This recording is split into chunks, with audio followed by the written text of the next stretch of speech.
saya Jasmina Suayesa, nomor absen 15. Kami dari kelompok 5 akan mempresentasikan hasil diskusi kami yang berjudul metode ilmiah.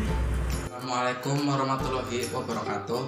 Perkenalkan, nama saya Gese Erlangga, nomor absen 11 dari kelas 10 MIPA 1. Bab 1, pendahuluan. 1.1 Latar belakang. Metode ilmiah merupakan suatu cara sistematis yang digunakan oleh para ilmuwan untuk memecahkan masalah yang sedang dihadapi. Metode ini menggunakan langkah-langkah yang sistematis, teratur, dan terkontrol supaya suatu metode dalam penelitian dapat disebut metode ilmiah. Metode ilmiah boleh dikatakan suatu pengajaran terhadap kebenaran yang diatur oleh pertimbangan-pertimbangan yang logis, karena ideal dari ilmu adalah untuk memperoleh interrelasi yang sistematis dari fakta-fakta.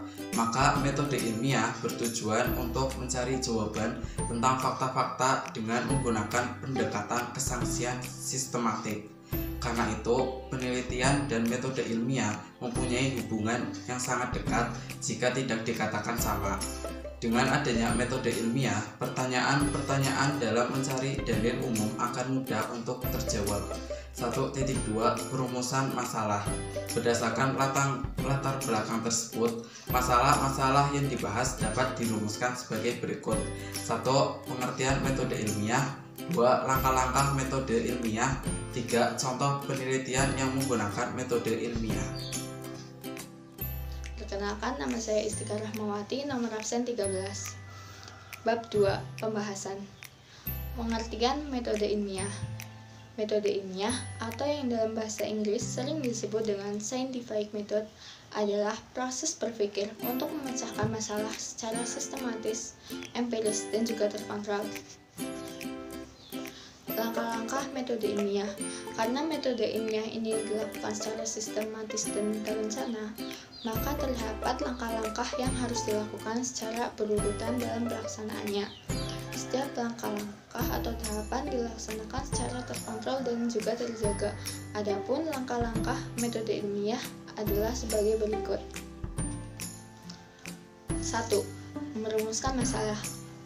Berpikir ilmiah melalui metode ilmiah didahului dengan adanya kesadaran adanya masalah. Permasalahan ini kemudian dirumuskan menjadi kalimat tanya.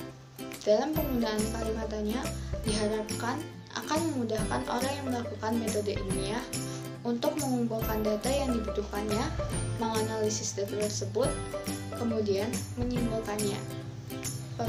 Perumusan masalah adalah sebuah keharusan.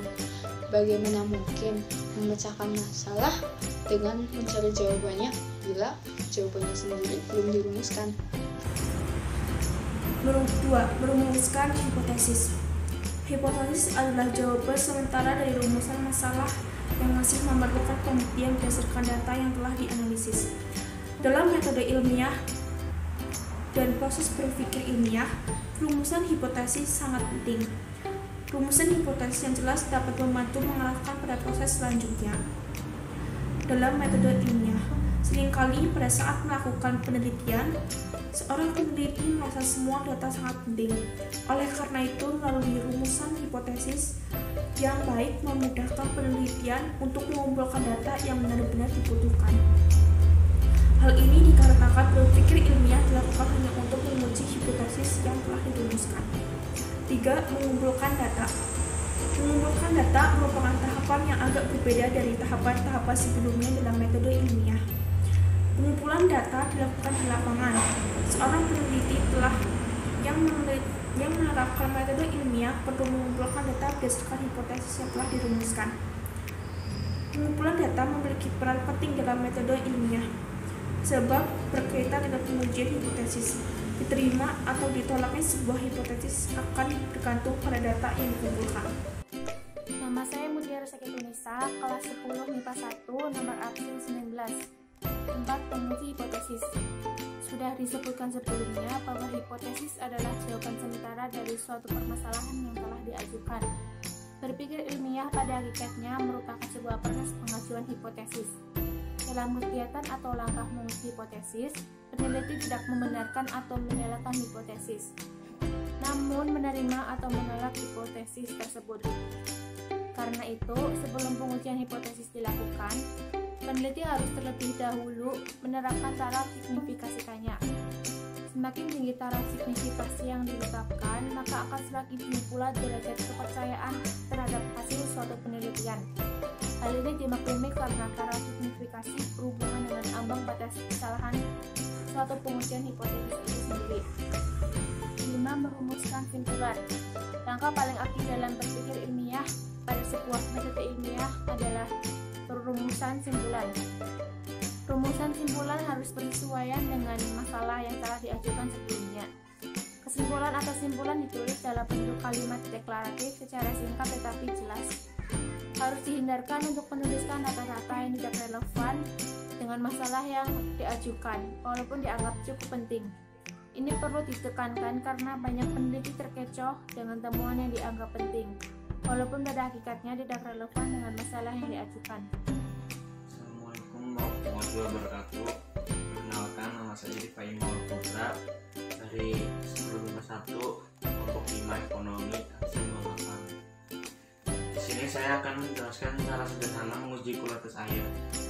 Cara menguji kualitas air seperti kekeruhan berwarna dan berbau dapat langsung dideteksi dengan cara indera, dengan panca indera. Namun, air yang terlihat jernih dan tidak berbau belum tentu aman untuk minum, karena perlu diuji kualitasnya, apakah memenuhi syarat kesehatan atau tidak.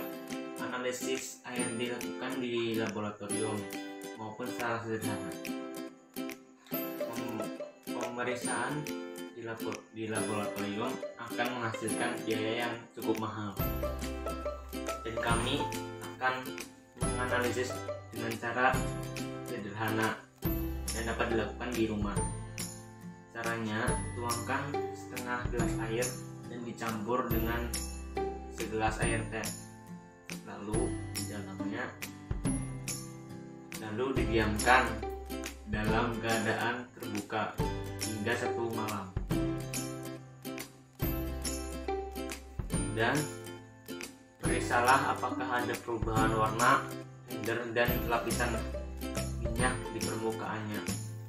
Jika semakin cepat perubahan yang terjadi pada air teh menunjukkan semakin tinggi kandungan kimiawi air tersebut, dan bila air tetap berwarna seperti teh, maka secara kimia kualitas air tersebut baik. Perkenalkan, nama saya Dasari Sansabella, nomor absen 33. Di sini saya akan menjelaskan langkah-langkah pengujian secara biologis untuk mengetahui kandungan air tersebut, baik dikonsumsi atau tidaknya. Yang pertama, siapkan air yang akan diuji dalam gelas, lalu ditutup rapat-rapat ya. Yang kedua, diamkan hingga 5 hari. Yang ketiga, kalian cek apakah ada perubahan warna, gumpalan seperti warna putih, hitam, atau hijau, maka air tersebut tidak baik untuk dikonsumsi. Nah, jadi penjelasannya adalah air yang baik itu akan tetap jernih walaupun disimpan 5 hari. Semakin cepat perubahan warnanya, maka akan semakin tinggi kadar mikroorganisme dan kandungan bakteri yang berbahaya.